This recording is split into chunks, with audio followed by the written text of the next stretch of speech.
My name is Dr. Paul Abolo, President, Ecologistics.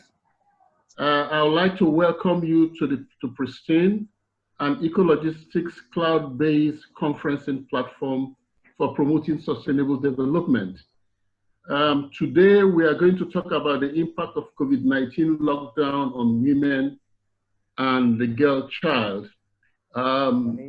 We all are aware that COVID-19 pandemic presents severe health challenges, and the containment measures come with excessive socioeconomic and psychological challenges. We also understand that while everyone is affected, the pandemic and the associated containment measures is seriously having devastating effects on women and girls, which ranges from health and economy to security and social protection. So we've decided that the rights of women must be protected. Before we go into the discussions, I'll read something from the UN Secretary General, and I quote, "I urge governments to put women and girls at the center of their efforts to recover from COVID-19. That starts with women as leaders with equal representation and decision-making power." Today, we are going to look at this in details, and we have two distinguished personalities striding across two continents, the African continent and the American continent, and of course, they happen to be women. So from the African continent here in Nigeria, we have the Honorable Minister of Women Affairs, Her Excellency Dame Paullen Tallen. And from the American continent, right in Newark, New Jersey, we have Honorable Olamide Davies-Talabi, who is the CEO of Imperial Group, and she also works for the mayor's office in Newark, New Jersey. So without wasting much time, we are going to start right away. We are going to have our Honorable Minister give us her perspective on how COVID-19 lockdown, especially, and the COVID-19 pandemic is having devastating effect on women and the girl child, and possibly how we need to address this. She's going to speak for 15 minutes. Thereafter, we will have our Honorable from Newark, New Jersey speak for another 15 minutes. We will take questions and answers, and then we will wrap up for this discussion. So, the Honorable Minister, Ma, you have the platform. Thank you very much, Dr. Abolo, for having me on this program. First of all, I want to share and send my love and heartfelt pains with all Nigerian women and the women all over the world for this unfortunate situation we found ourselves in. The most hard hit in this COVID-19 are women. And it is clear that it's just not just in Nigeria, but the world over. It's a global issue. It's also a record that any period where, even long holidays, where families are meant to stay together, normally we have such abuses. And this lockdown is the first in the history, globally, in the history of the world. And it has taken the world by surprise, and women are going through this very difficult and painful situation. I sympathize with all women, and I pray. My worry is that government must put women in the center stage all over. And I appreciate the statement by the United Nations Secretary General last week, where he made it very clear, as you quoted. This is a global issue that all nations of the world must pay attention to issues concerning women as it concerns gender-based violence.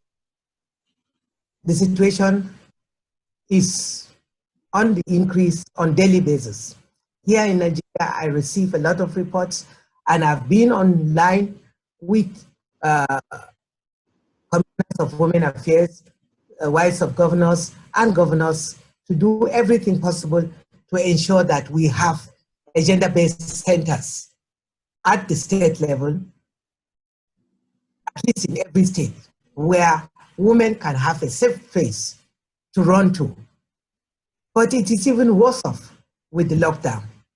So our security personnel must be on alert.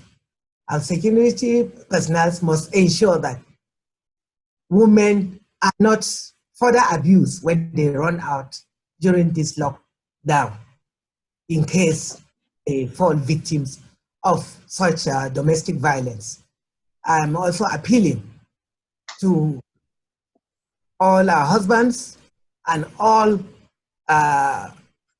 those in leadership position to ensure that this is a national issue that we must all pay attention to, or else it's going to ruin a lot of homes, because women are the strength and the hope of every home. We cannot ignore issues affecting women, and we cannot close our eyes to this danger that is posing to all countries of the world. Nigeria is already deep in it, and I'm calling with a very loud voice that we must all pay attention to ensure that these women are given a safe space to run to and are well attended to. Already we've seen the clamor of cries coming at all levels, particularly as it affects hunger. Hunger is another issue where once a hungry man is an angry man. If the head of the household cannot afford to provide food to the family, and the woman tries to complain, the next thing is for him to bounce on her. This is not acceptable, and I know he's making every effort to give out palliative measures to reach out to the poorest of the poor. The Presidential Task Force are doing their best. The Ministry of Humanitarian are doing their best, but government alone cannot handle this situation. I'm calling on all well-meaning Nigerians. We must be our brother's keepers. We must be good neighbors. When you hear cries coming up from your neighbor's house, reach out to give a helping hand. You must reach out to help your hungry neighbor, the needy around you. We must help out. Government cannot handle this situation alone, and government alone cannot be the one to handle this. I appreciate what most of our philanthropic organizations, the billionaires in the country, have helped out. My prayer is that this money should be properly put into use to reach the poorest of the poor in our communities, to reach the most vulnerable. And women and children are the face of hunger, at the face of poverty, are the most vulnerable in our society. It is heartbreaking to note that people simply complain and cry out only to government. Government alone cannot handle this situation alone. We must all put our hands together and help out. We must all put our ears out to help a neighbor that is in distress, a woman crying out for help. We must reach out to help, not just on government or the security agents to come. We must be good neighbors. We must reach out. We must help out to feed the hungry and help these women that are in distress as far as gender-based violence is concerned. It is quite disturbing, and we don't know when this pandemic will end. We are praying and trusting that God will come to our rescue very soon. But how soon, we do not know. So all hands must be on deck to ensure that we help out and we save these women that are in desperate situation and are crying out for help. Honorable Minister, if I might. Okay. Okay. If I might butt in a little bit, Yes. there are statistics that show that nearly 60% of women around the world work in informal economy, and they are earning less than men, they are saving less, and they are at greater risk of falling into poverty. And then as markets fall and businesses close, millions of these women, their jobs have disappeared. There are women who need to sell maybe their banana every day to be able to get money when they get home for the meal for the home for the next day. There are so many of them, they are not registered, they are living in cities. I can but imagine how they are going through this period. How do you think we might be able to reach out to them to help alleviate these challenges? Thank you very much. And that was why I earlier mentioned in my statement that women are the face of poverty. The statistics we've given is very true. Most of these women live on daily basis. They sell out, they take out their produce to the market, sell it, and it is the proceeds of these products that they buy food to take home to feed their families.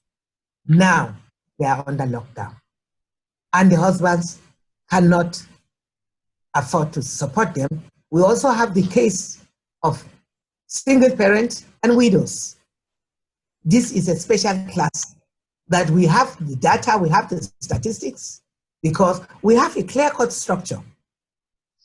And if given the opportunity, we can be able to reach them very well, because we have a structure at the federal level.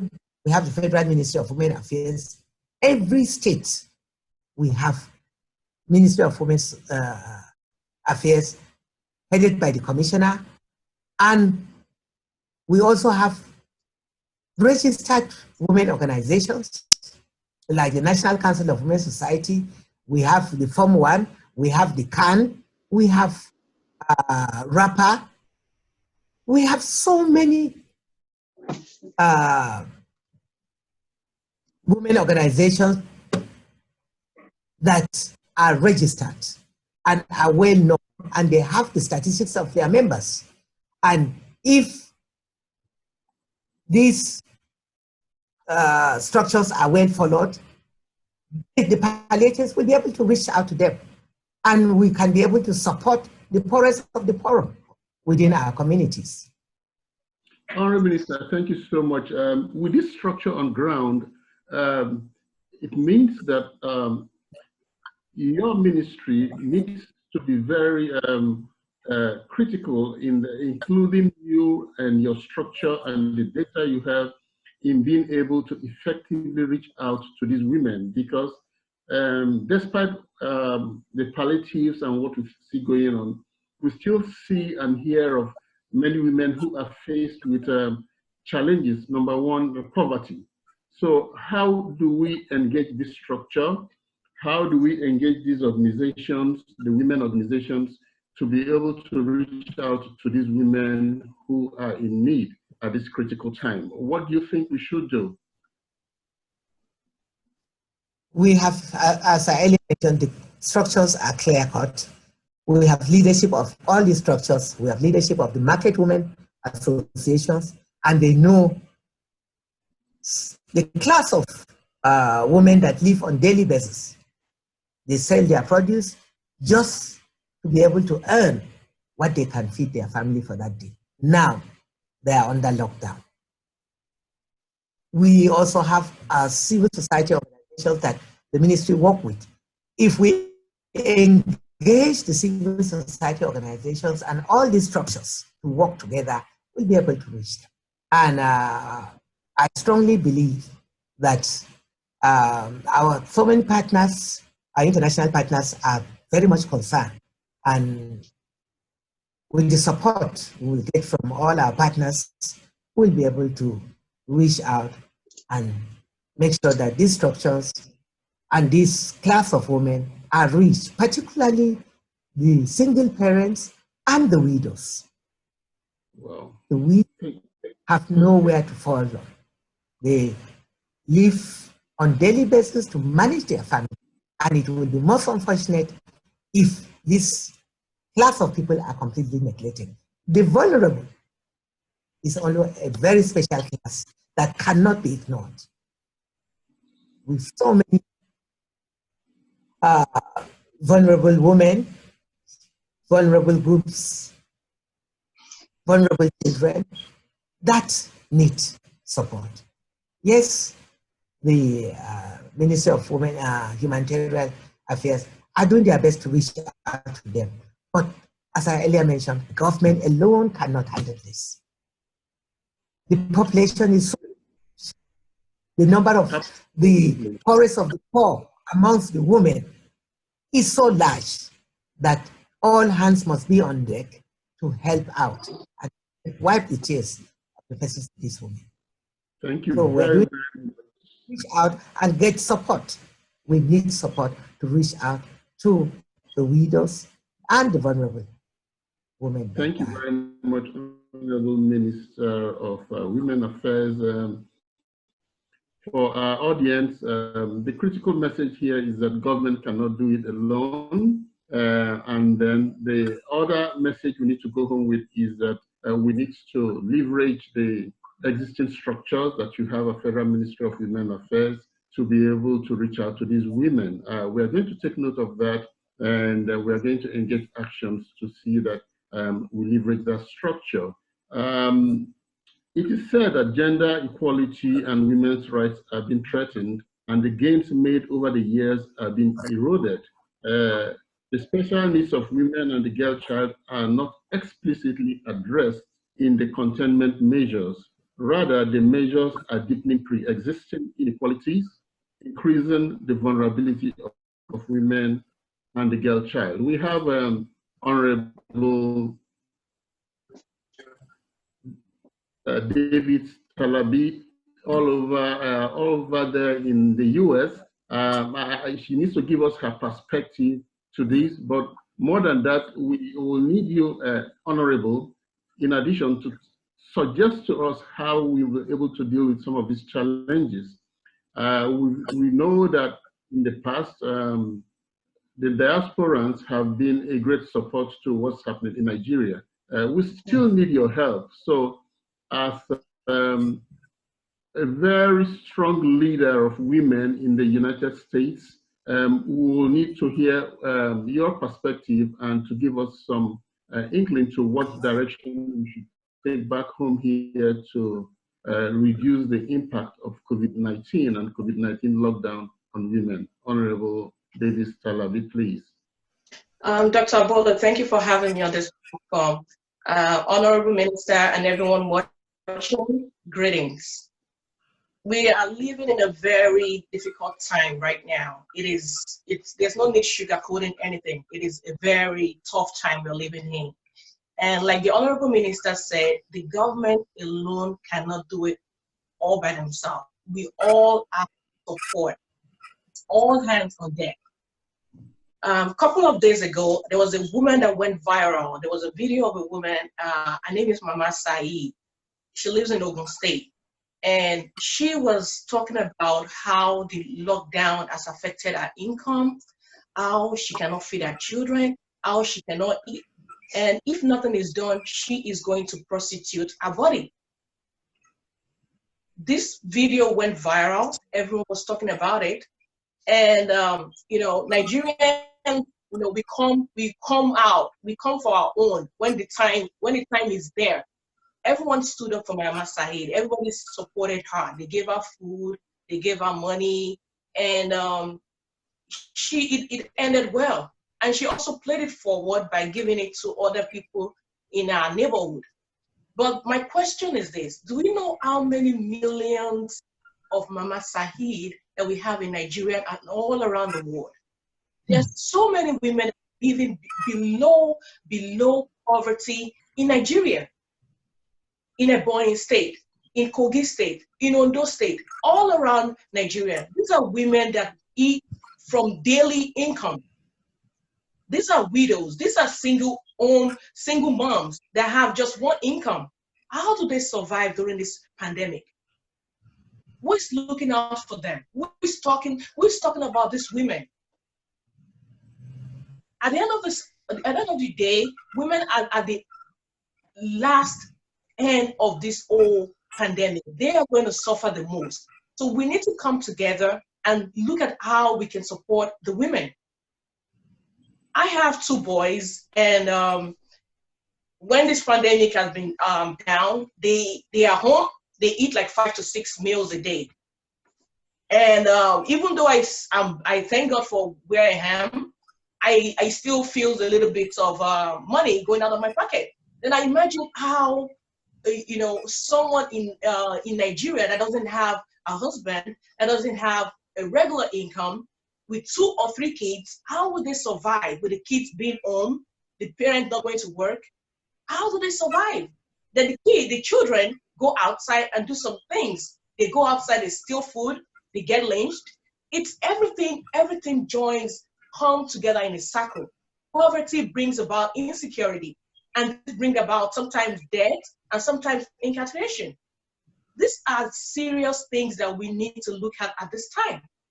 I was looking at a social media video of an actor, or let me say 2 actors.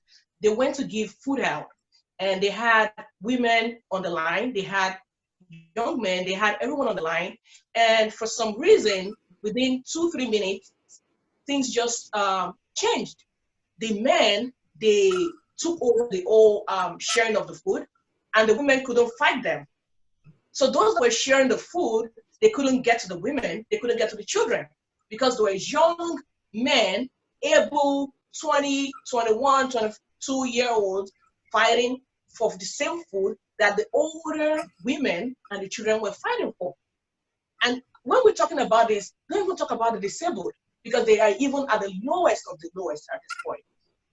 So how does a 62-year-old compete with a strong, agile 22-year-old for the same food that was being shared?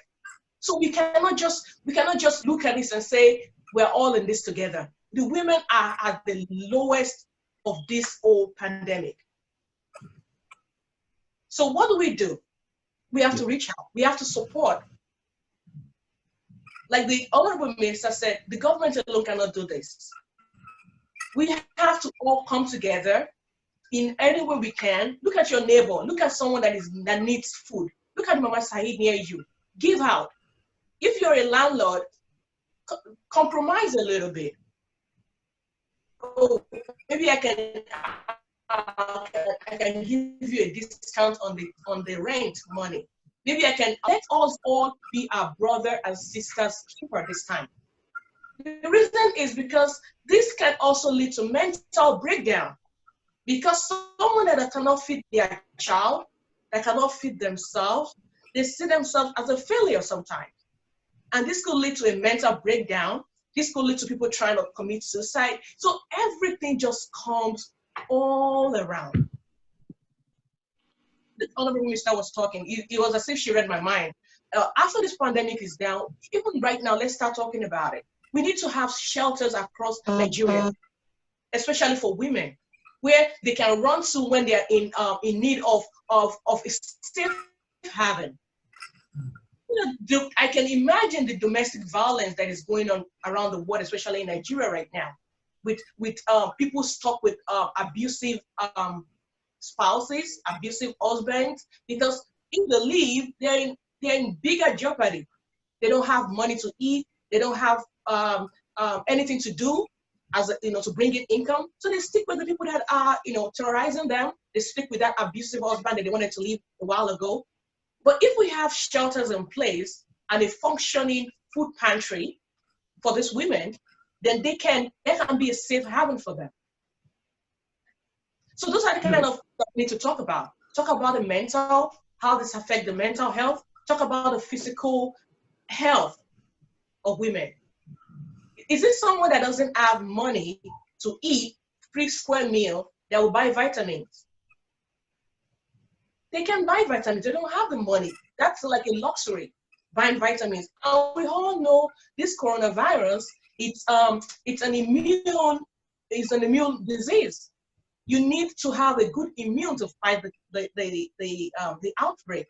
So if you don't have enough vitamin C, if you don't have enough vitamin D or all the nutrient that you need, you cannot fight the disease. But someone that's not even eating, someone that is having 101 meal schedule, is that the person you're gonna advocate to go get some medicine? So it's all boils down to we looking out for the lowest of the society. Beautiful. 2 days ago, I received a check from federal government. They gave it to all the people living in the United States. You know, even some people don't really need it. They're gonna play it forward and give to other people. But are Nigerians receiving checks? Who is giving them checks?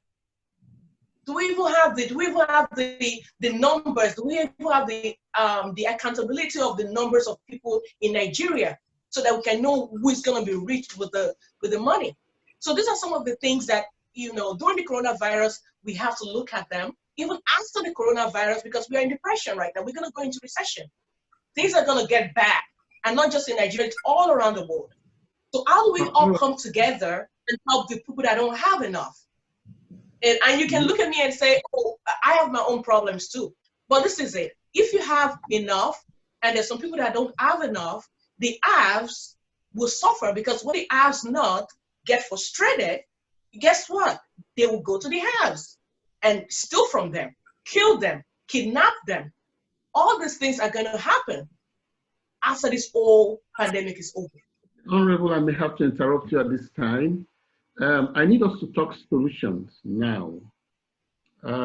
We have examined the challenges, the problems, and we need to reframe the challenges now to opportunities to serve, opportunities to provide solutions.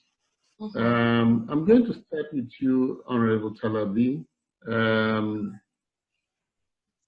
What do you think we should do? Give us some solutions. You're in that part of the world. We are in this part of the world. So tell us what we need to do and how we can get help.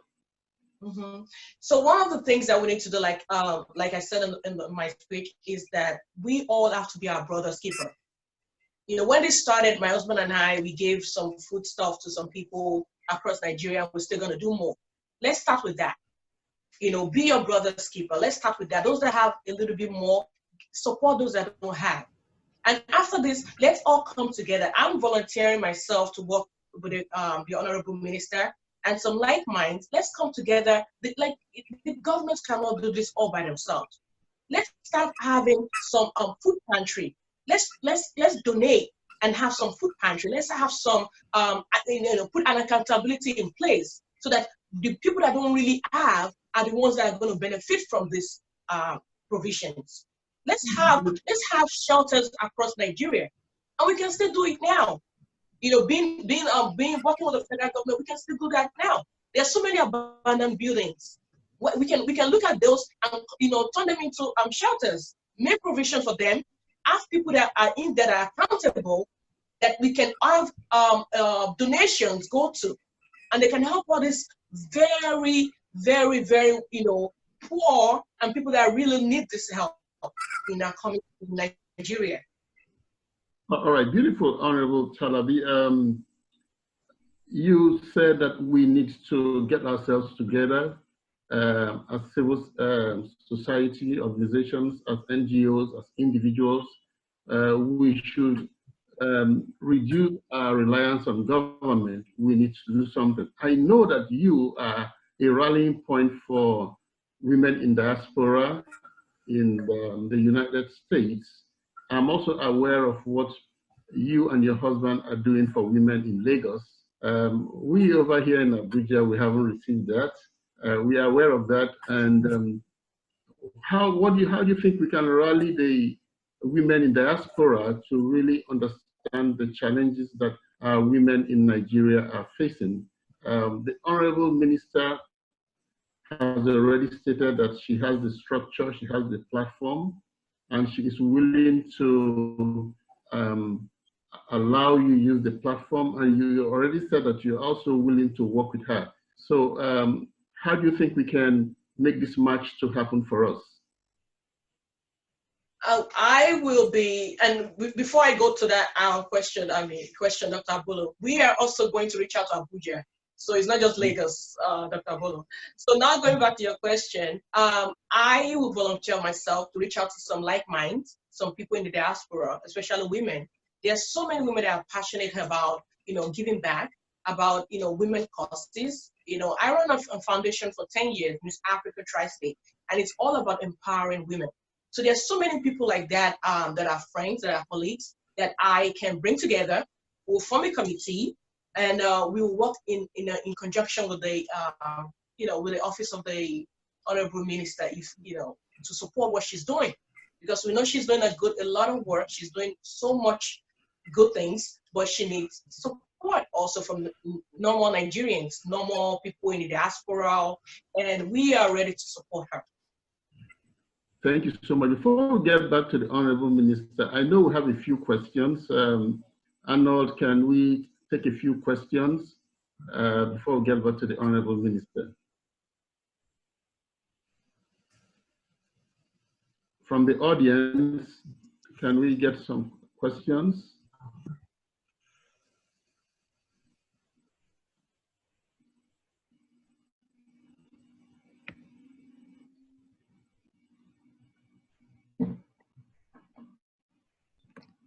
I see Ruth has a question here. I also see that Barrister Aisha has a question. Arnold, if you're there, can you give them the mic to speak?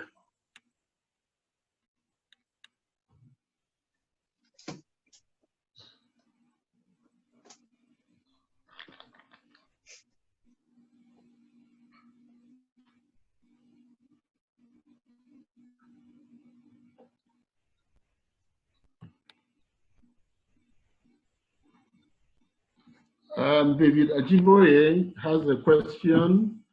Can we connect to David? David has a question.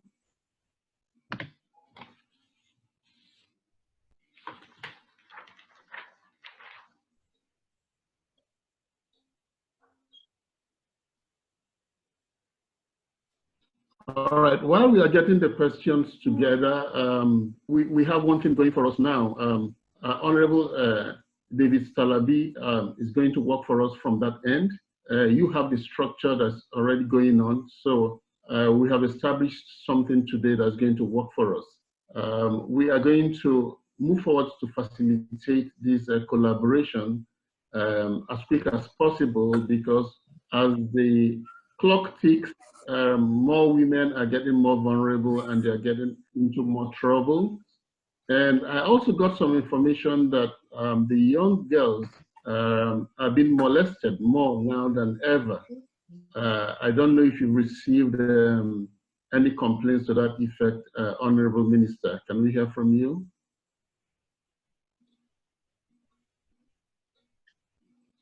Thank you very much, Dr. Abolo. I want to start by thanking my dear sister, Olamide Davids, for your good heart, for what you've been doing so far to support women, particularly the vulnerable. Congratulations for the good work you are doing out there and for the support you've given our sisters in Lagos. We await that of Abuja. God bless you. The issues of women are so huge. Apart from the different groups I've mentioned, the vulnerable, the physically challenged, we also have the elderly. We have so many elderly that out there in their homes that need support. and have no one to support them. Or they fall into the category of living with children that cannot even fend for themselves. So these are areas that we all have the structure and the platform to reach out to them. The elderly, the Association of the Elderly is also under my ministry.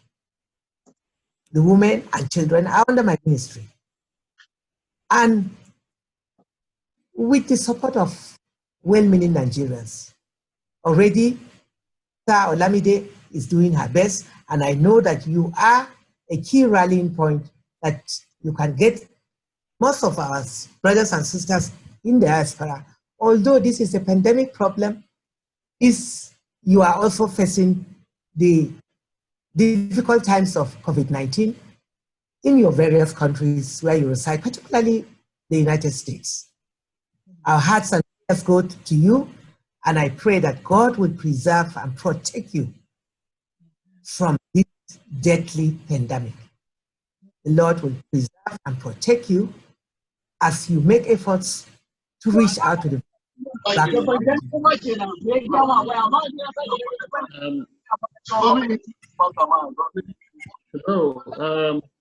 Honorable Minister, sorry for that interruption.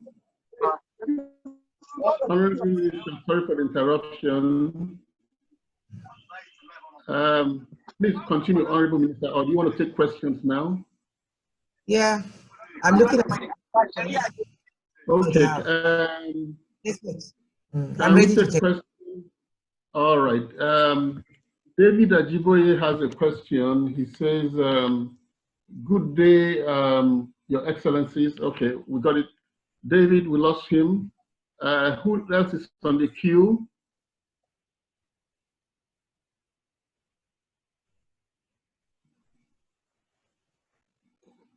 We are having some internet connectivity challenges, not from our end, but from our viewers. I think we also need to do something about that with the Minister of Information, Technology, Communication. From the House, what are your questions?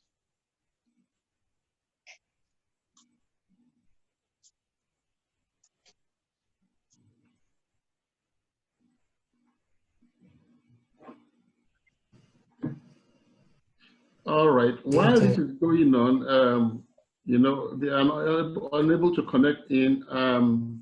I think at this point, I will need to have your closing statements.